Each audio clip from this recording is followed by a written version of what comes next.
할렐루야, 복되고 거룩한 주일입니다. 오늘도 살아계신 하나님 앞에 예배하기를 소원하시는 여러분들을 예수님의 이름으로 환영하고 축복합니다. 오늘도 예배를 통해서 하나님께서 놀라우신 은혜의 축복의 시간으로 우리를 인도해 주실 것을 기대하면서 다 함께 마음 정돈하시고 주안에 맞춰 주일날 예배를 시작하도록 하겠습니다.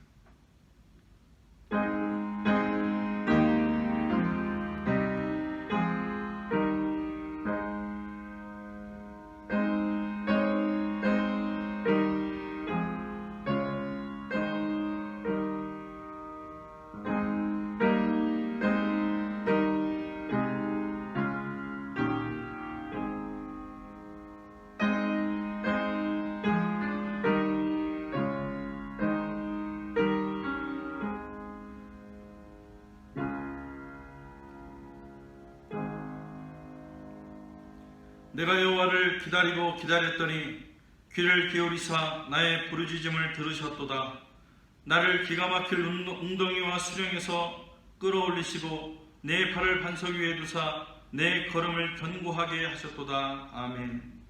찬송과 영광을 받으시기에 합당하신 하나님, 오늘도 저희들에게 복되고 거룩한 주일 허락하셔서 하나님 앞에 예배할 수 있게 하심을 진심으로 감사를 드립니다.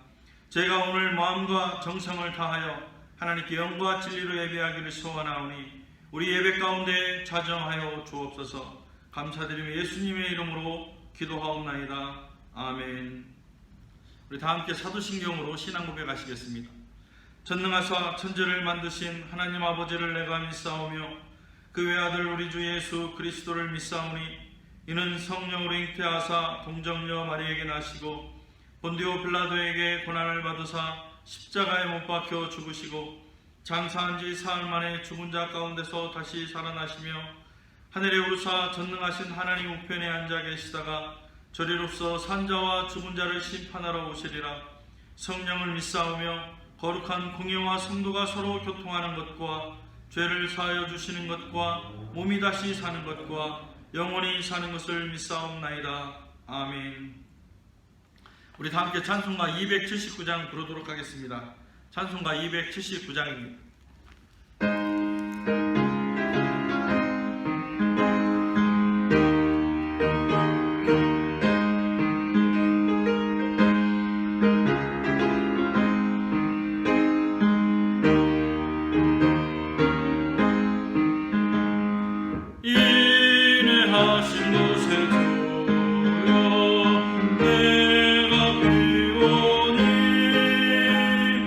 죄인 오라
우리 시간 다 함께 합심으로 기도하도록 하겠습니다. 세상이 어지럽고 혼란하고 어려운 가운데에서 저희들이 더욱더 하나님을 바라볼 수 있도록 기도하시고, 오늘 또 이 예배를 통해서 살아계신 하나님께서 우리에게 풍성한 은혜로 인도하는 예배가 될 수 있도록 다 함께 합심으로 기도하도록 하겠습니다. 하나님 감사합니다. 저희들 주님 앞에 예배할 수 없는 자격 없는 자들임에도 불구하고 하나님의 거룩하신 은혜 가운데에 하나님 앞에 나와 예배할 수 있게 하시는 진심으로 감사를 드립니다. 하나님, 저희들 그동안 살아온 것 되돌아볼 때에 모든 것이 하나님의 은혜였음에도 불구하고 하나님 말씀과 뜻대로 살아오지 못했던 저희들을 긍휼히 여겨 주시옵소서. 세상을 향해 살아온 우리는 여전히 어렵고 힘들다는 이유로 어떻게든 하나님을 이용해서라도 나의 필요를 채우고자 하는 것이 현 우리의 모습이었으니, 눈에 보이는 것에 집착하며 자신의 생명이 한 줌의 먼지로 돌아가는 인생인지도 모르고 사는 어리석은 우리를 그 누구보다도 불쌍히 여겨주시고 지금 우리로 하여금 이 자리에 있게 하신 것은 하나님 나라의 영원한 생명을 우리에게 주시고자 하시는 하나님의 사랑이었음을 우리로 하여금 깨닫게 하시고, 이제부터라도 우리의 필요를 채우기 위해 하나님의 말씀을 왜곡하고 진리를 부인하는 어리석은 삶이 되지 않도록 저희를 붙잡아 주옵소서. 지금 전 세계적으로 보이지 않는 바이러스로 인해 많은 어려움과 위험이 우리를 짓누르고 있습니다. 그러나 이 모든 상황을 있는 그대로 받아들이게 하시되 눈에조차 보이지 않는 작은 바이러스 앞에 속수무책인 우리의 연약함을 보게 하소서. 우리는 영원히 살아계신 하나님의 말씀을 의지하지 않고는 살 수 없는 존재인 것을 자각하게 하시고, 이 상황까지도 다스리는 하나님을 의지하고 바라봄으로 우리 연합교회 성도 모두가 두말할 나위 없이 하나님을 향해 두 팔 벌리고 하나님께서 뜻되어 주시면 하나님께서 이끄는 대로 몸을 맡기는 성도들이 다 될 수 있도록 하나님 역사하여 주옵소서. 이 시간 하나님의 귀한 말씀이 선포됩니다. 말씀 전하시는 최인영 목사님께 성령의 능력으로 함께 하셔서 선포되는 말씀이 우리의 심령을 쪼개는 은혜의 말씀, 복된 말씀이 되게 하셔서 우리로 하여금 다시금 하나님의 중심으로 향하는 결단의 시간이 되게 하여 주옵소서. 예배를 마치기까지 주님 홀로 영광 받아주실 줄 믿사오며 존귀하신 예수님의 이름으로 감사하며 기도하옵나이다. 아멘.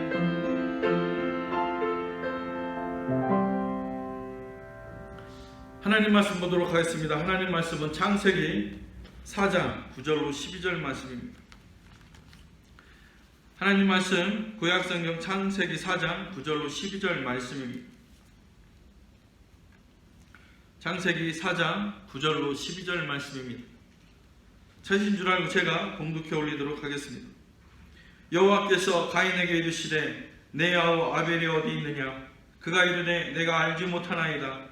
내가 내 아우를 지키는 자니이까. 이르시되 내가 무엇을 하였느냐? 내 아우의 핏소리가 땅에서부터 내게 호소하느니라. 땅이 그 입을 벌려 내 손으로부터 내 아우의 피를 받았은즉 내가 땅에서 저주를 받으리니 내가 밭을 갈아도 땅이 다시는 그 효력을 내게 주지 아니할 것이요 너는 땅에서 피하며 유리한 자가 되리라. 아멘. 시간은 최인영 목사님 나오셔서 효력 없는 땅 어떻게 고칠 것인가 라는 제목으로 하나님 말씀 전하실 때에 은혜의 시간 되시기를 바라겠습니다. 오늘 본문 말씀은 가인에게 임한 하나님의 저주입니다. 내가 밭을 갈아도 땅이 효력을 주지 않을 것이다. 열심히 일을 해도 열매가 없을 것이다 라고 저주하셨습니다. Unproductive land. 열심히 수고해도 땅이 생산하지 않아서 입에 들어가는 것이 없을 것이라고 하는 것입니다. 오늘날에도 이러한 한탄의 소리를 많이 들을 수가 있습니다. 열심히 일을 해도 뭔가 나아지지 않는다는 것입니다. 대부분은 다 경제적인 것이지요. 일하는 만큼 벌지 못하고 수익이 나지 않고 또 열심히 공부해도 시험에 붙지 못한다는 것입니다.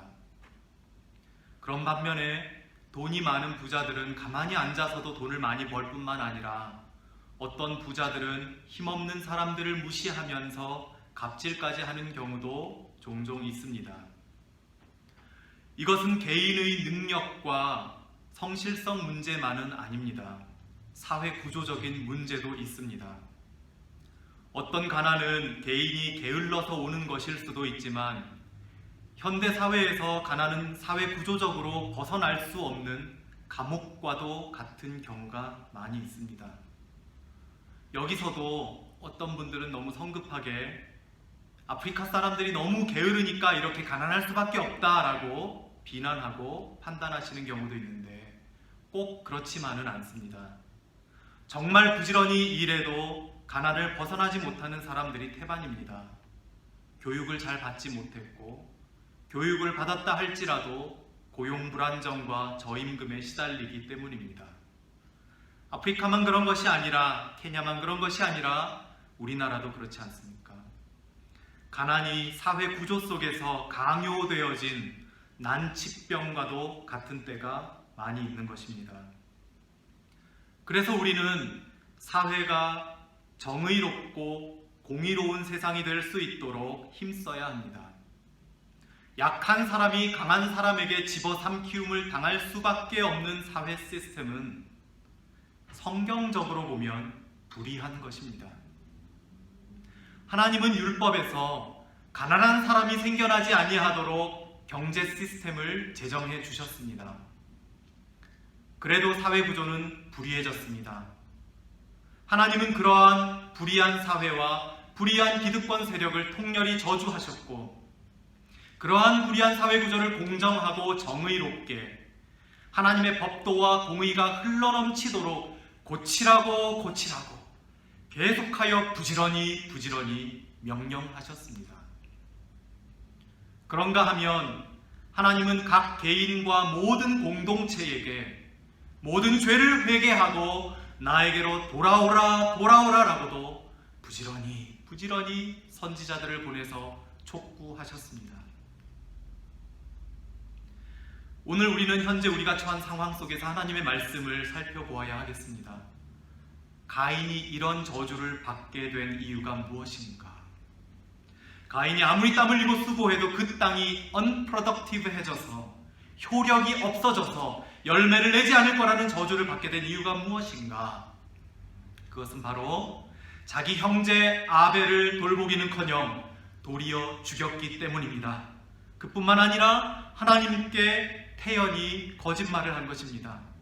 하나님이 가인에게 네 동생 아벨이 어디 있느냐라고 물으셨을 때에 가인은 아벨을 죽여놓고는 아벨이 어디 있는지 내가 어떻게 합니까? 내가 내 형제를 지키는 사람입니까? I don't know. Am I my brother's keeper?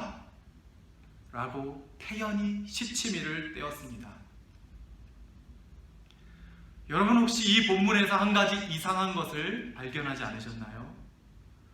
저는 개인적으로 굉장히 소름이 돋은 부분이 있었는데요. 그것은 바로 형제를 돌보지 않고 죽여버린 가인의 죄가 어찌 보면 아담이 지은 원죄, 하나님의 말씀을 거역한 오리지널 신보다 더 큰 저주를 가져온 죄라는 것입니다. 아담에게는 땅이 가시덤불과 엉겅퀴를 내어서 네가 종신토록 수고하여야 그 열매를 먹을 수 있을 것이다 라고 저주하셨는데 가인에게는 수고하여도 땅이 생산치 못할 것이다 라고 더 악화된 저주를 내리신 것입니다. 물론 인간의 조상 시조인 아담이 인류의 대표로서 하나님의 뜻을 거역한 원죄는 굉장히 큰 죄가 맞지만 분명히 가인에게 하신 저주가 아담에게 하신 저주보다 더 악화된 측면이 있기 때문에 그만큼 가인의 죄가 엄중한 것이었다는 것은 명백한 사실인 것입니다. 그 죄가 무엇이었다고요? 형제를 돌보지 않고 죽이는 것입니다. 사실 가인은 죄를 짓지 않고 돌이킬 수 있는 기회를 여러 번 받았습니다. 하나님이 계속해서 그를 돌이킬 수 있는 시간을 주시고 질문을 던지고 죄를 다스리라고 권고까지 하셨었습니다. 하지만 끝끝내 인류 최초의 살인의 죄를 짓는 길로 가버리고 맙니다. 그리고 나서 16절에 보면은 가인은 주님의 임재에서 떠나버리고 맙니다. 한글 성경에는 가인이 여호와의 앞을 떠났다라고 되어 있는데 영어 성경에는 Cain went out from the Lord's presence 라고 했습니다. 하나님의 임재에서 벗어나 버렸다는 것입니다. 그것은 가장 중요한 것을 잃어버린 것입니다. 하나님은 그 누구도 가인을 죽일 수 없다고 명령했는데 한 아프리카 신학자는 이렇게 해석했습니다. 이것은 하나님이 가인을 보호하겠다는 것이 아니라 가인은 내가 직접 심판할 것이니 그 누구도 건드리지 마라 라는 무서운 심판의 말씀이다. 제가 예전에 혹시 이미 언급했는지도 모르겠는데 흑인 저주론에 대해서 한 번쯤은 들어보셨을 것입니다. 흑인은 하나님의 저주를 받았다라고 하는 논쟁적인 주제인데요. 노아가 술이 취해서 벌거벗고 널브러져 자고 있는 것을 셈, 함, 야벳 세 아들 중 하나인 함이 봤는데 그냥 자기 형제들에게 가서 그 사실을 전하기만 하고 아무 조치를 취하지 않았습니다. 그 이야기를 들은 다른 두 아들 셈과 야벳은 가서 아버지의 벗은 몸을 보지 않으려고 얼굴을 돌리고 옷으로 그 아비의 하체를 덮었습니다. 나중에 노아가 술이 깨어서 자초지종을 듣고 함에게 화가 나서 저주했는데 흑인이 바로 그 함의 후손이라는 것이지요. 그러니 흑인들은 노아를 통해서 하나님의 저주를 받았다. 흑인들이 저주를 받은 것은 바로 하나님의 뜻이다 라고 하는 것입니다. 이것이 흑인 저주론입니다. 그런데 이것은 매우 중대한 오류가 있습니다. 일단 노아가 저주한 사람은 함이 아니라 함의 아들인 가나안입니다. 함의 아들은 구스, 미스라임, 붓, 가나안 넷이 있었는데 그 아들들 중에서 아프리카 사람의 흑인의 조상은 구스입니다. 그리고 노아가 저주한 가나안은 아프리카인의 조상이 아닐 뿐만 아니라 게다가 이미 구약시대에 1차적으로 심판을 받았습니다. 본인이 술 취해서 벌거벗고 널브러져 있었으면서 단순히 그 사실을 형제들에게 알린 아들에게 화를 내고 그 손자에게 저주를 내린 노아의 이해할 수 없는 행위에 대해서 하나님이 도덕적인 판단을 하시지는 않았기 때문에 노아의 저주가 옳았다고 단정할 수는 없을 뿐만 아니라 더더군다나 그 저주의 대상인 가나안은 흑인의 조상이 아니기 때문에 이것으로 흑인의 저주가 하나님의 뜻이라고 말하는 것은 어처구니 없는 잘못된 성경 해석입니다. 역사적으로 유대교인과 이슬람교인과 기독교인들이 공히 먼저 흑인 저주론을 만들어내고 이후에 유럽과 미주의 백인 크리스천들이 자신들의 악독한 아프리카 식민지화와 흑인 노예 무역, 노예 소유 등을 정당화하기 위해서 흑인 저주론을 만들고 이용한 측면이 있다는 것을 우리는 또한 알아야 합니다. 제가 장황하게 흑인 저주론에 대해서 말씀을 드렸는데 왜 그랬냐면 제가 읽은 어느 책에서 한 아프리카 신학자가 놀랍게도 이렇게 말하는 것을 보고 충격을 받았습니다. 아프리카는 저주받았는가? 라고 하는 질문을 아프리카 크리스천들에게 던지면 그들은 재빨리 부인하면서 아니야, 우리는 하나님의 빛나는 별이 될 거야 라고 말한다. 하지만 이것은 우리가 우리 스스로를 속이는 것이다. 아프리카에 만연되어 있는 내전과 부족 간의 사륙과 끝없는 원한과 강도 강간 살인을 보라. 우리는 우리의 형제자매를 돌보기는커녕 서로 죽이는 일을 끊이지 않고 한다. 이러한 우리가 어떻게 하나님의 빛나는 별이 될 수 있단 말인가? 우리의 땅은 생산하지 못하고 있고 비도 내리지 않고 있다. 이 아프리카 신학자의 고백에 굉장히 겸허한 마음과 존경의 마음을 갖게 되었습니다. 정말로 정직하게 진실하게 통회하는 마음으로 하나님 앞에 자복하고 있구나 하는 것을 느낄 수 있었습니다. 이 말씀을 우리 자신에게도 적용하길 원합니다. 우리가 처한 여러 가지 문제, 특히 경제적 여건이 어려워지고 우리의 생산수단이 효력을 잃어서 열매를 맺지 못하고 있는 그 문제의 원인도 복잡할 것이고 그에 대한 해결책도 다양하게 고민할 수 있을 것입니다. 심지어 선교사들의 사역에서도 마찬가지입니다. 수고하지만 영혼 구원의 열매와 결실이 없는 채 10수년이 흐르면 아니 수십 년이 흐르면 마음이 매우 힘들겠지요. 고민이 되겠지요. 그런데 그런 고민들을 하기 이전에 보다 더 근본적으로 우리가 바로잡아야 할 것이 있습니다. 그것은 바로 가인이 했던 것에 정반대로 하는 것입니다. 하나님의 임재를 떠나 있었다면 하나님의 임재 안에 다시 들어가 하나님과의 관계를 올바로 회복하는 것이 제일 중요한 최우선 과제입니다. 하나님과의 친밀감을 회복해야 합니다.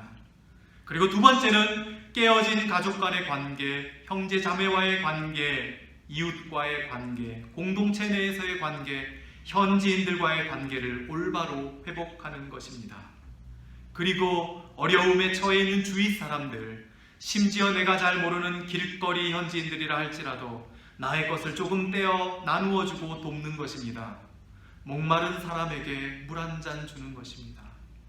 굶주린 자에게 빵 한 조각 주는 것입니다. 이것은 하나님 사랑, 이웃 사랑이라고 하는 온 율법과 선지자의 가르침이요, 예수님이 친히 직접 강조하신 가장 크고 첫째 되는 계명과 둘째 되는 계명인 것입니다. 예수님은 이렇게 말씀하셨습니다. 너희가 살인하면 심판받을 것이라고 들었으나 나는 너희에게 진실로 말하노니 형제 자매에게 화를 내는 자도 심판받을 것이고 얼간이라고 미련한 놈이라고 욕하는 자도 지옥불에 들어가게 될 것이다. 가인처럼 실제로 살인을 해야만 살인이 아니라 요즘 소위 말하는 인격살인도 하나님은 정말 살인으로 간주하시는 것입니다.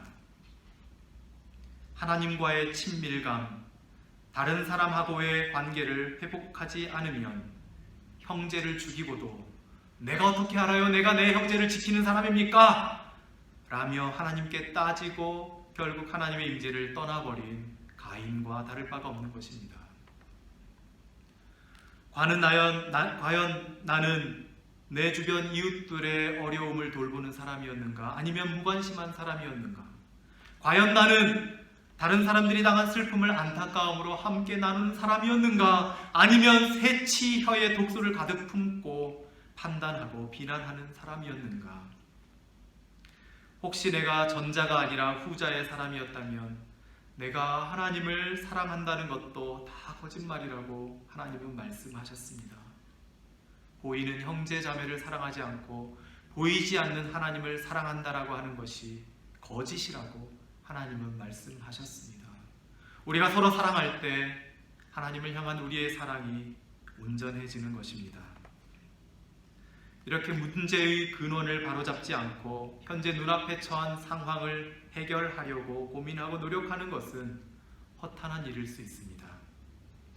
땅을 만드신 창조주 우리 하나님은 땅을 효력 있게 만드실 수도 있고 효력 없게 만드실 수도 있습니다. 모든 주권이 하나님께 있습니다. 그런데 지금은 다소 혼란스럽게 느껴집니다. 하나님을 잘 믿고 의로운 사람의 땅이 효력을 내지 않을 수도 있고 하나님의 존재를 부정하고 불의하기까지 한 사람의 땅이 효력을 낼 수도 있기 때문입니다. 그런데 하나님을 알지 못하는 불의한 자들이 떵떵거리고 사는 것을 부러워할 필요는 없습니다. 도리어 그들을 불쌍히 여겨야 합니다. 하나님이 가난한 자들을 멸시하고 억압하는 불의한 자들을 하늘에서부터 찍어버릴 것이라고 저주하셨습니다. 그들의 종말은 매우 불쌍합니다. 우리는 그들도 건져내야 합니다. 물질의 번영은 하나님의 축복의 궁극적인 징표가 아닙니다.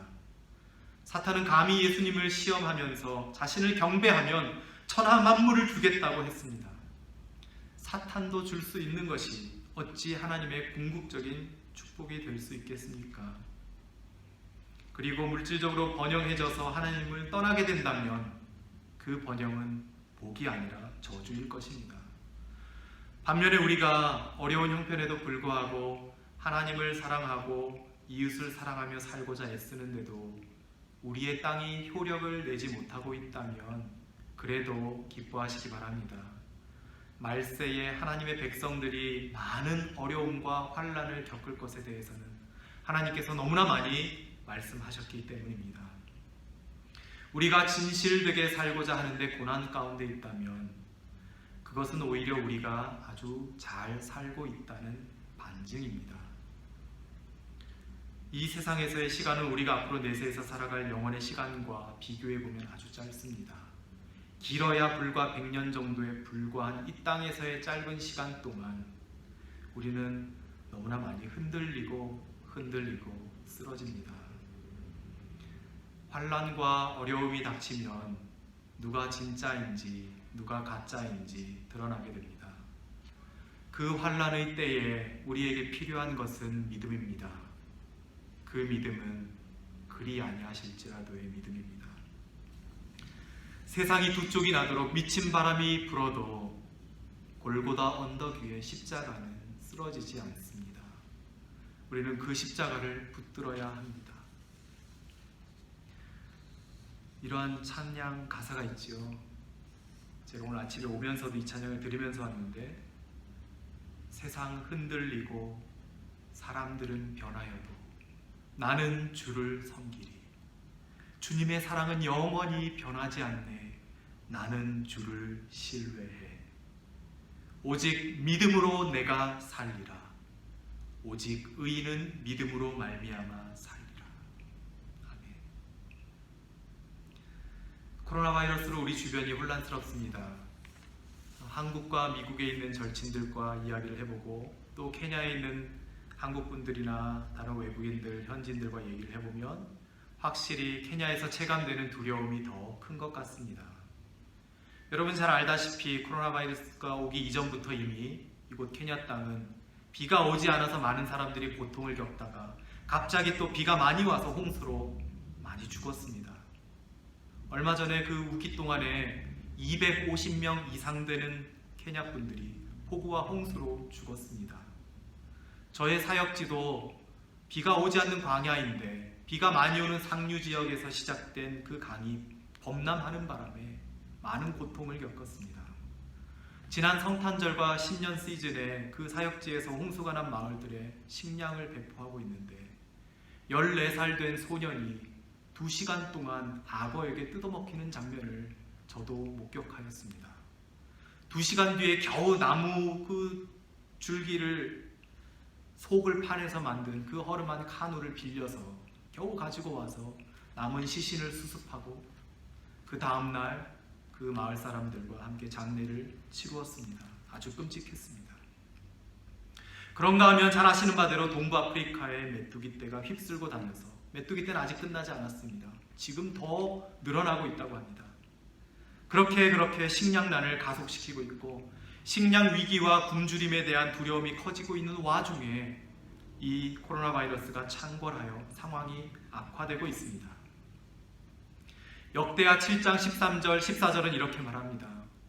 혹 내가 하늘을 닫고 비를 내리지 아니하거나 혹 메뚜기들에게 땅의 생산물을 먹어치우게 하거나 혹 전염병을 유행시킬 때에 내 이름으로 일컫는 내 백성이 그들의 악한 길에서 떠나 스스로 낮추고 기도하여 내 얼굴을 찾으면 내가 하늘에서 듣고 그들의 죄를 용서하고 그들의 땅을 고칠지라. 아마 지금 이 시기에 가장 많이 회자되는 말씀이 아닐까 싶습니다. 지금의 가뭄과 홍수, 메뚜기 그리고 코로나 바이러스 질병이 하나님의 진노인지 아닌지 우리는 정확히 알 수 없습니다. 하지만 명백한 사실은 우리가 지금 하나님 앞에 겸비하고 자복하고 이 땅을 고쳐달라고 기도하면 하나님이 이 땅을 고치신다는 것입니다. 인간을 향한 하나님의 궁극적인 뜻은 언제나 불안과 재앙이 아니라 평안과 회복이기 때문입니다. 하나님은 당신의 형상으로 지으신 인간을 끔찍이 사랑하시기 때문입니다. A.W. 토저라는 분이 이렇게 말했습니다. A scared world needs a fearless church. 겁에 질린 세상은 두려움 없는 교회를 필요로 한다. 말씀을 마치겠습니다. 사랑하는 모든 성도님들, 지금 쉽지 않은 상황 속에 처해 있지만 믿음을 가지시고 강건하고 평안하게 이 시기를 잘 통과하시기를 간절히 축복합니다. 하나님께서 주시는 힘과 용기를 얻으시고 주변의 두려워하는 특히 가난한 아프리카 현지인들에게 소망을 주시기를 바랍니다. 그들을 일으켜 세워주고 발목과 무릎에 힘을 더하여 주시기를 소망합니다. 이들과 함께, 이 땅의 주인인 이들과 함께 협력하여서 이 땅을 고쳐나가시기를 바랍니다.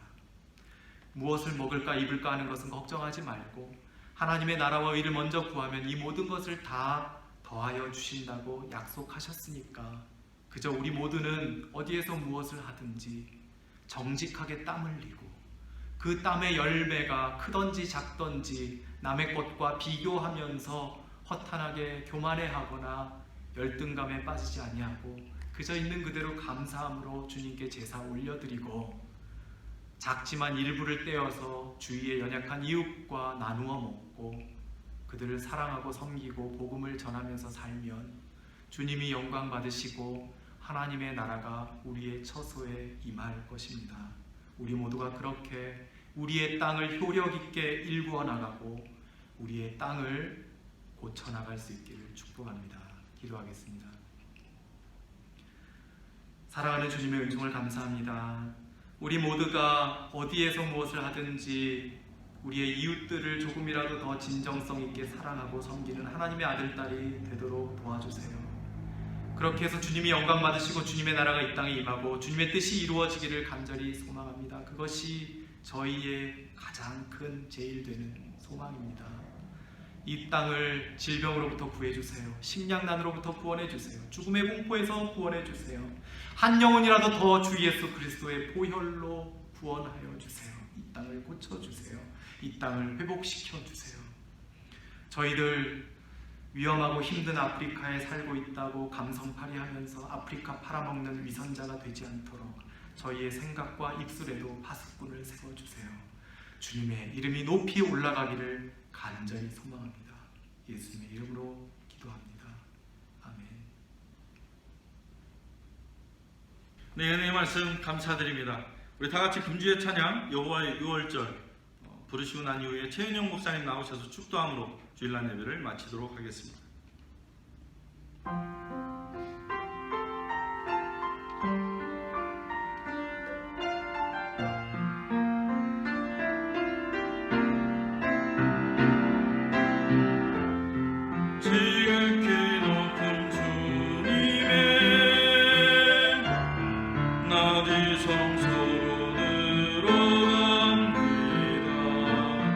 세상의 신을 벗고서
이곳을 만지소서.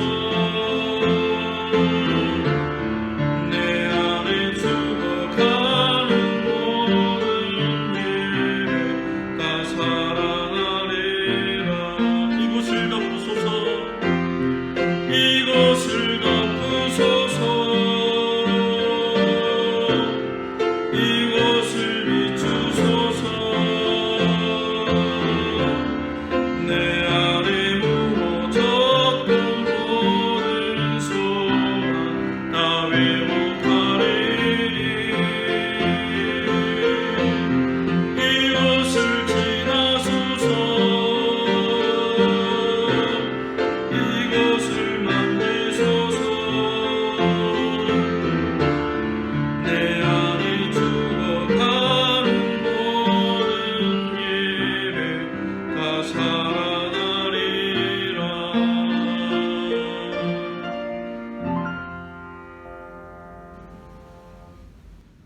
주 예수 그리스도의 은혜와 하나님의 사랑과 성령의 교통하심이 하나님께 겸비하고 자복하고 회개하여 하나님이 이 땅을 고쳐주실 것을 신뢰하기로 다짐하는 모든 성도들 위에와 이곳 케냐 땅과 아프리카 땅과 그리고 하나님의 아름다운 형상으로 지음받은 모든 인류 사회와 우리 인간의 동료 피조물로 지어주신 모든 창조 세계 위에 이제로부터 영원토록 함께 하시기를 간절히 축복합니다.